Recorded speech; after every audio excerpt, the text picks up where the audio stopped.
Hello everyone, this is Prakhar Jain and you are watching Law Putri YouTube channel. So please don't forget to share, subscribe this channel. So my today's topic is sedition. Sedition, which is given under the section 124A of Indian Penal Code 1860. So it is generally offense against the state is called sedition. अगर कोई भी state के against में कोई offence होता है तो वो कहलाता है सेडिशन, मतलब कि राजद्रोह।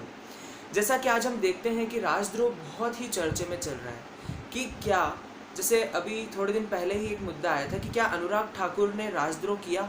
उसने वहाँ खड़े होकर भाषण दिया, इस देश के युवा वर्ग को भड़काने की कोशिश की, तो क्या यह राजद्रोह कहलाएगा? जैसे ही कन्हैया कुमार जो है, क्या वो राजद्रोह कर रहा है? तो इसी प्रकार के आज आपके जितने भी डाउट्स हैं वो सेडिशन को लेकर क्लियर हो जाएंगे। तो आइए हम पढ़ते हैं 124A। 124A सेक्शन ये कहता है कि अगर कोई भी person who ever by words कैसे हो सकते हैं?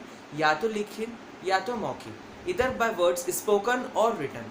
अगर कोई भी वर्ड से, साइन से या फिर विजिबल रिप्रेजेंटेशन से क्या करता है, गवर्नमेंट जो कि स्टैब्लिश बाय लॉ है, ऐसी गवर्नमेंट के बारे में अगर हेट्रेड लाने की कोशिश करता है या तो वो खुद ही ऐसा एक्ट करता है तो वो कहला जाएगा सेडिशन। एक बार हम डायरेक्ट पढ़ लेते हैं, क्या बोला गया है। whoever by words either spoken or written or by signs or by visible representation or otherwise brings or attempt to bring into hatred or contempt, excite or attempt to excite disaffection towards this government established by law। अगर कोई भी अपने words के द्वारा, अपने act के द्वारा या फिर विजिबल रिप्रेजेंटेशन द्वारा अगर कोई भी गवर्नमेंट जो कि स्टैब्लिश बाय लॉ है उसके खिलाफ डिसलॉयल्टी लाता है, डिसअफेक्शन पैदा करता है या इसका अटेम्प्ट भी करता है, तो यहाँ पर इसको माना जाएगा कि वो सेडिशन का अपराधी है। और यहाँ पर इसका हम पनिशमेंट देखेंगे। इस पनिशमेंट भी इसी सेक्शन में दी गई है। इसकी पनिशमेंट है LI। इसकी पनिशमेंट है, the punishment shall be LI और फाइन और विथ इम्प्रिजनमेंट विच में एक्सटेंड टू 3 years और विथ फाइन। ठीक है, तो इसका एक्सप्लेनेशन क्या बोल रहा है, अब हम वो पढ़ते हैं। इसका एक्सप्लेनेशन बोल रहा है disaffection includes disloyalty and all feelings of enmity. अगर कोई भी पर्सन डिसअफेक्शन पैदा करता है, डिसअफेक्शन का मतलब होता है डिसलॉयल्टी और ऑल फीलिंग्स ऑफ एनमिटी, मतलब शत्रुता पैदा करता है इस गवर्नमेंट के खिलाफ। क्योंकि हम एक स्टेट में रहते हैं तो ये हमारी ड्यूटी होती है कि हम स्टेट की कद्र करें।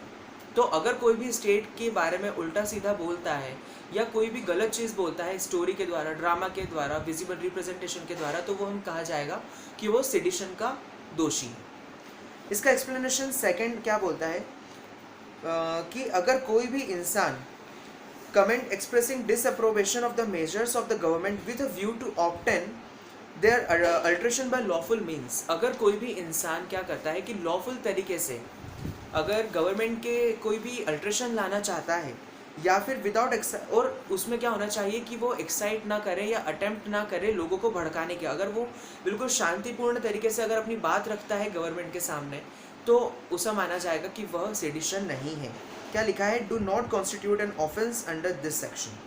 ठीक है, मैं समझता हूँ कि आपको सेडिशन का जो ऑफेंस है वो समझ आ गया होगा। अब हम इसकी बात करते हैं कॉन्स्टिट्यूशनैलिटी की। इसका बहुत इंपॉर्टेंट जो पार्ट है वो है कॉन्स्टिट्यूशनैलिटी ऑफ 124A। इसको बहुत सारे केसेस में चैलेंज किया गया था कि क्या सेडिशन जो है वो एक उसकी कॉन्स्टिट्यूशनैलिटी की 19(1)A का वॉल्यूशन नहीं हमारे इंडियन कॉन्स्टिट्यूशन में जो 19(1)A that is freedom of speech and expression, क्या ये उसका वॉल्यूशन नहीं करता है? तो इसका आंसर हमारे सुप्रीम कोर्ट ने, हमारे कोर्ट्स ने, इंडियन कोर्ट्स ने बहुत सारे केस लॉज में बताया गया है। सबसे पहले हम अगर बात करें तो 19(1)A बोलता है right to freedom of speech and expression. Speech and expression क्या है कि हर किसी इंडियन सिटीज़न को बोलने का अधिकार है। अब बोलने का अधिकार है तो वो किस हद तक है, जो उसके रिजनेबल रिस्ट्रिक्शंस बताए गए हैं, उसके रिजनेबल रिस्ट्रिक्शंस जो उसके सेकंड क्लॉज में बताए गए हैं 19 के, अगर वो रिजनेबल रिस्ट्रिक्शंस का पालन करता है तो आपको बोलने का अधिकार है। पर अगर आप उन रिजनेबल रिस्ट्रिक्शंस को तोड़ते हैं और उनका वॉल्यूशन करते हैं तो फिर आपके वो वॉल्यूशन हो जाए। ठीक है, तो ये जो सबसे पहले हम इसकी बात करते हैं, इसमें बहुत सारे केस लॉज हैं। सबसे पहले है Kedarnath Singh versus state of Bihar. इसमें हमारे सुप्रीम कोर्ट ने बोला गया था कि it is not violation of 19(1)(a। एक बहुत ही इसमें अगर आप प्री जुडिशरी की तैयारी कर रहे हैं तो आपके प्री में बहुत सारे क्वेश्चंस बनते हैं। हर साल स्टेट में अगर आप कोई सी भी स्टेट की तैयारी कर रहे हैं तो उसमें बहुत सारे ऑफेंस जो हैं वो बताए गए हैं और बहुत सारे केस लॉज जो हैं वो पूछे जाते हैं। जैसे कि एक है क्वीन वर्सेस बाल गंगाधर तिलक। इनको इस प्रीवी काउंसिल ने इस सेडिशन के ऑफेंस के अंदर इन्हें कन्विक्ट कर लिया गया था। सेकंड है R versus Niharendu Dutt Majumdar case. Third है एनी बेसेंट केस। फोर्थ है एम्प्रर वर्सेस सदाशिव नारायण का केस। और बहुत सारे केस हैं, मैं आपको बता देता हूँ, you can write note down. Ramesh Thapar versus Madras का केस है। ब्रजभूषण वर्सेस स्टेट का केस है। तारा सिंह वर्सेस पंजाब का केस है। Soren versus Bihar and Ramnandan versus UP. अगर आप जुडिशरी की तैयारी कर रहे हैं तो आपको ये बहुत इंपॉर्टेंट टॉपिक है जो आपको ध्यान में रखना पड़ेगा।